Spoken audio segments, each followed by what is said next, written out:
Olá, meus irmãos, bem-vindos ao Daily Devotions, o devocional da Gravataí, a nossa igreja, nossa família. E estamos no 22 de junho, entramos no livro de 2 Reis e no cenário das narrativas, então agora já com o profeta Eliseu, que está atuando, uma vez que o profeta Elias foi transladado ao céu, na carruagem, no redemoinho de fogo, e agora está sobre ele essa grande responsabilidade. E a narrativa bíblica dos reis vai falar agora sobre esse período de Jorão, filho do rei Acabe. E ele reina cerca de 18 anos em Israel, e logo ele também enfrenta uma dificuldade com o povo de Moabe. Messa, que era o rei de Moabe, ele deixa de pagar os tributos a Israel, que era em razão do domínio do povo de Israel naquela região, e aí então se levanta uma guerra ali contra Moabe, e para isso, mais uma vez, Israel, o reino do norte, agora sobre Jorão, chama Josafá, que é o rei de Judá, do reino do sul, para se unir numa guerra. E assim ele se prontificou, Josafá, e mais uma vez também se unindo com outros reis, como o rei de Edom, que se prontificou também a pelejar contra Moabe. Então, assim, o rei de Edom, o rei de Israel e o rei de Judá fizeram uma tríplice aliança para guerrear contra Moabe. E tiveram êxito, mas junto com isso eles consultaram o profeta Eliseu, até pela palavra do profeta Eliseu, aliás, pela palavra do rei Josafá, que disse: vamos consultar o homem de Deus. E foi quando ele deu a direção, e a palavra profética. É interessante que ele chama um arpista, meio um músico, para tocar, a fim de que ele entregasse a mensagem do Senhor. Sempre era assim. No Antigo Testamento, os profetas, quando eles iam anunciar uma mensagem profética, eles tinham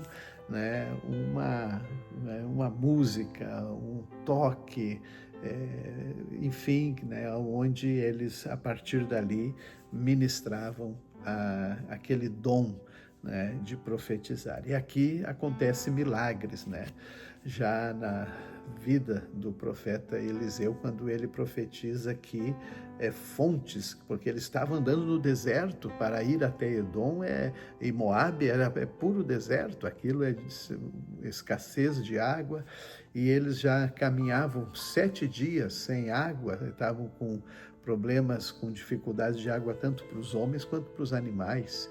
E é aqui que Eliseu diz que ia brotar fontes no deserto, e de fato aconteceu.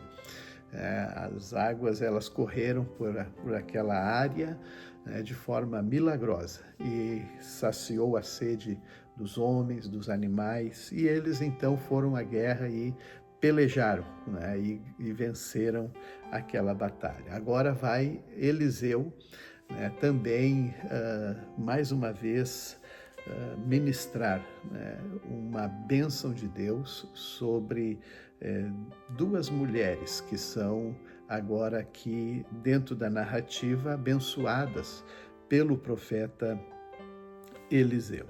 Quando ele está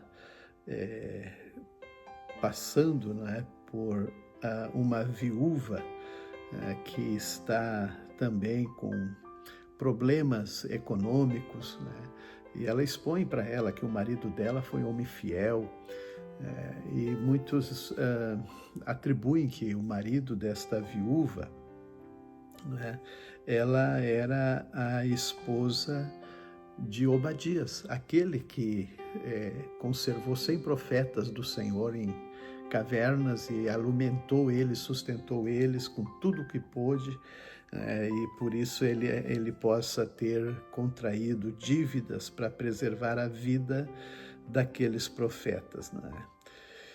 Mas é interessante que aqui que ele então, né, faz o milagre da multiplicação do azeite na casa dessa viúva, quando manda trazer os vasos, né, tantos quanto eles pudessem, e todos eles foram cheios até não ter mais vasos. E ali então houve a solução, né, para aquele problema daquela mulher. Então é muito lindo ver, né, o legado daquele profeta que ele fez coisas muito extraordinárias, foi generoso com os profetas, agora ela foi abençoada. Depois ele passa, né, porque por Sunem, onde havia uma mulher rica, e convidava o Eliseu para se chegar, dava alimento, né, para ele, e até que ela diz para o marido: vamos fazer um quartinho lá no terraço, vamos colocar uma mesinha com cadeira, uma cama, uma vela, e assim ele pode ficar, né, quando por aqui passar. E fizeram, foram abençoadores. E o Eliseu ficou movido por aquela atitude e queria abençoar aquela mulher de alguma forma. E até ofereceu ajuda, talvez para falar com o rei, com os capitães, a influência dele, né, com os governos naquela época. Mas ela disse: não, a minha família já cuida bem de mim. Todavia, ele insistiu, né, perguntando para o Geazi, que era o seu moço, dizendo o que ela precisa. Ela disse: olha, ela é uma mulher que não tem filhos e o seu esposo já é idoso.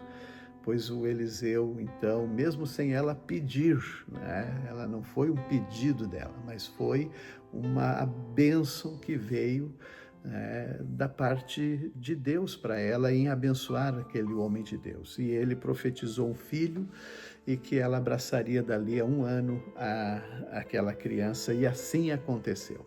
Então foram milagres extraordinários no ministério de Eliseu. E no livro de Atos, Paulo e Barnabé estão na sua viagem missionária, e era interessante, ao tempo que eles iam, né, indo de cidade em cidade, também ao retornar, né, eles passavam novamente pelas cidades aonde haviam pregado o evangelho, já estabeleceram presbíteros para também serem os oficiais da igreja, os pastores da igreja, né, e assim até retornarem de volta, que é a narrativa desse capítulo 14, versículos 8 a 28, virem de volta a Antioquia, aquela igreja que enviou eles nessa primeira viagem missionária. Agora eles retornam e contam, né, passam um relatório de tudo que havia sido realizado e feito através do ministério deles. Relataram tudo que Deus tinha feito. E assim eles permaneceram ali com os discípulos em Antioquia por muito tempo. Os salmos, eles são maravilhosos porque ele fala da proteção do Deus que guarda o seu povo, né? O Senhor, o soberano, o Senhor que livra, né? E fala muito sobre os inimigos, né? Porque o povo de Deus sempre lidou com a força do inimigo para poder combatê-la e vencê-la. Mas aqui termina dizendo: certamente os justos louvarão teu nome, os íntegros viverão em tua presença. Olha só, o coração alegre é um bom remédio. Provérbios 17, 22. Mas o espírito abatido consome as forças.